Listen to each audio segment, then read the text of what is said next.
महिलांसाठी नोकरीची सुवर्ण संधी। राज्यातील अंगणवाडी मदतनीसांची 14,000 रिक्त पदं लवकरच भरणार। महिला बाल विकास मंत्री आदिती तटकरे यांची माहिती। संभाजीनगर मंडळातील म्हाडाच्या घरांची आज लॉटरी निघणार। 1133 घरं आणि 361 भूखंडासाठी 4754 अर्ज प्राप्त। 10वी 12वी पुरवणी परीक्षा आजपासून। गेल्या वर्षीपेक्षा यंदा कमी विद्यार्थी देणार पुरवणी परीक्षा। राष्ट्रवादी काँग्रेस पक्ष आणि घड्याळ चिन्ह कुणाचं? सुप्रीम कोर्टात आज सुनावणी। निवडणूक आयोगाच्या निर्णयाविरोधात शरद पवार गट कोर्टात।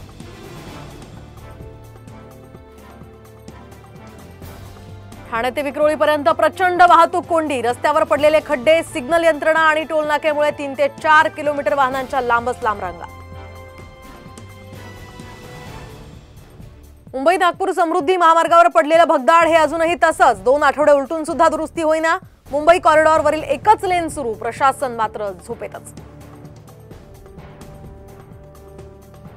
बुलढाण्याच्या मलकापूर कृषी उत्पन्न बाजार समितीमध्ये चिखलाचं साम्राज्य। शेतकरी आणि व्यापाऱ्यांचे प्रचंड हाल, नागरिकांच्याही आरोग्याशी खेळ।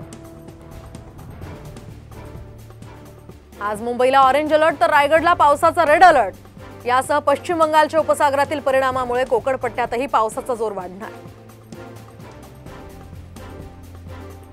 पावसाचा कोकणात जाणाऱ्यांना पुन्हा एकदा फटका। कोकण मार्गावरील अनेक मेल एक्सप्रेस गाड्या रद्द, तर काही गाड्यांचं वेळापत्रक बदललं।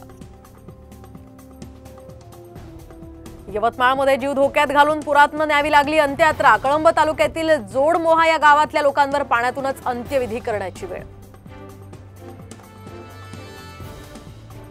कोल्हापुरात मुसळधार पावसामुळे नद्यांच्या पाणी पातळीत वाढ। दत्त मंदिरामध्ये शिरलं कृष्णेचं पाणी।